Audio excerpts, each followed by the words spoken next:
पाकिस्तान इन दिनों चारों तरफ से आपदाओं से घिरा हुआ नजर आ रहा है। भारत से उलझने के बाद पाकिस्तान जहां एक ओर अपनी साख बचाने के लिए अमेरिका का रुख कर रहा है, तो वहीं पाकिस्तान में इन दिनों आंतरिक कलह की खबर भी जोर पकड़ रही है। ऐसे में भारत पाकिस्तान में जारी संघर्षों के बीच पाकिस्तान में नया सियासी संकट खड़ा हो गया है, जो कि वहां के वर्तमान प्रधानमंत्री शहबाज शरीफ और सेना प्रमुख जनरल असीम मुनीर के बीच चल रहा है। जहां एक तरफ शहबाज शरीफ को अपनी सैन्य ताकतों पर फूलते और असीम मुनीर की तारीफों के पुल बांधते देखा गया, तो वहीं दूसरी तरफ सीज फायर लागू होने के बाद भी मुनीर ने भारत पर ड्रोन से हमला करना जारी रखा। ऐसे में दोनों देशों के बीच आपसी सामंजस्य में कमी का यहाँ जीता जागता उदाहरण देखा गया। वहीं इसके बाद ही शहबाज और मुनीर के बीच आपसी कलह और तनातनी की खबरें सुर्खियों में बनी हुई हैं, जिसके बाद से ये सवाल उठ रहा है कि क्या पाकिस्तान में तख्ता पलट होने वाला है। वहीं सवाल ये भी है कि आखिर पाकिस्तान में सत्ता की असल बागडोर किसके हाथ में है। दरअसल भारत से सीज फायर होने के महज 3 घंटे बाद ही पाकिस्तान ने जम्मू कश्मीर, पंजाब, राजस्थान और गुजरात के कई इलाकों में ड्रोन हमले की कोशिश की। वहीं दूसरी ओर कश्मीर घाटी के कई इलाकों में धमाके की आवाज भी सुनाई दी। ऐसे में जहां पाकिस्तान की ओर से शहबाज सरकार ने संघर्ष विराम को महत्व देते हुए 10 मई शाम 5 बजे के बाद से सीज फायर लागू होने की बात कहते हुए किसी तरह का हमला न किए जाने पर सहमति जताई, तो वहीं दूसरी ओर असीम मुनीर और उनकी सेना को ये सीज फायर राज नहीं आया। तभी तो उन्होंने भारत के कई शहरों को सीज फायर लागू होने के बाद भी निशाना बनाते हुए टारगेट किया। वहीं पाक सेना के इस एक्शन ने इस बात को हवा दे दी। पाक सेना पाक सरकार के युद्ध विराम के फैसले से सहमत नहीं है और वो इस फैसले को दरकिनार करती है। वहीं पाकिस्तान की सेना की ताकत तो सभी जानते हैं कि पाक सेना देश में सरकार पलटने का दम रखती है।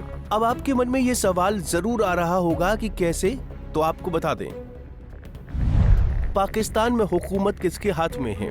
पाकिस्तान में सत्ता की असल बागडोर किसके हाथ में है, ये सवाल आज से नहीं बल्कि दशकों से उठता आया है। लेकिन बीते शनिवार यानी 10 मई को एक बार फिर पाकिस्तानी सेना ने ये साबित कर दिया है कि देश का लोकतंत्र महज एक दिखावा है। असली ताकत अब भी पाक सेना के पास ही है।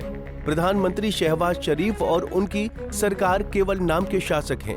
असली फैसले सेना प्रमुख जनरल आसिम मुनीर के इशारे पर लिए जाते हैं। वहीं इस बात की पुष्टि तब हुई जब अमेरिका ने भारत और पाकिस्तान के बीच बढ़ते तनाव के बीच सीधी बातचीत पाकिस्तान की निर्वाचित सरकार से नहीं बल्कि वहां के सेना प्रमुख से की।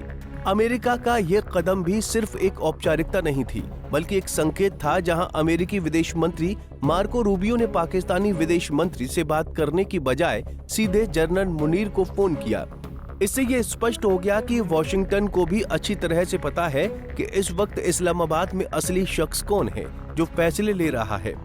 वहीं पाकिस्तान में सेना की दखलंदाजी कोई नई बात नहीं है।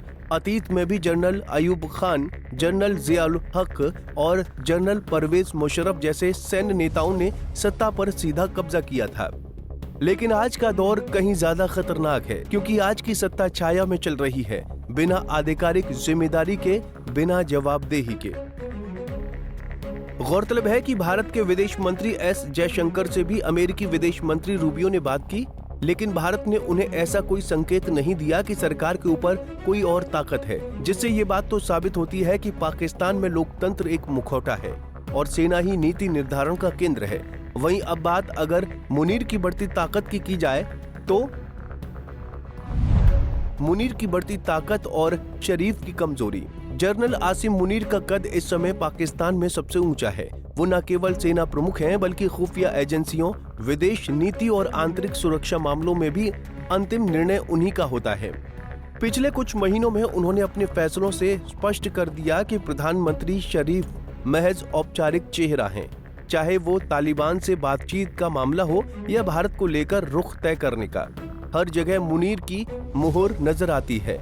शहबाज शरीफ की स्थिति उस कठपुतली जैसी हो चुकी है जो जनता के सामने लोकतंत्र का तमाशा दिखाने के लिए मंच पर लाया जाता है, लेकिन डोरियां कहीं और से खींची जाती हैं, जिससे ये स्थिति न केवल पाकिस्तान की जनता के साथ विश्वासघात है बल्कि क्षेत्रीय स्थिरता के लिए भी खतरा है।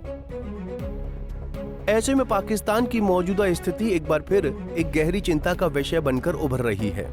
वहीं अब सवाल ये है कि क्या पाकिस्तान में लोकतंत्र एक मजाक बन चुका है? क्या आने वाले दिनों में इसका गहरा असर देखने को मिलने वाला है? Bureau report, Punjab Kesari TV. हमसे जुड़े रहने के लिए हमारे YouTube चैनल को सब्सक्राइब करें और नई वीडियो की नोटिफिकेशन के लिए बेल आइकॉन को दबाएं।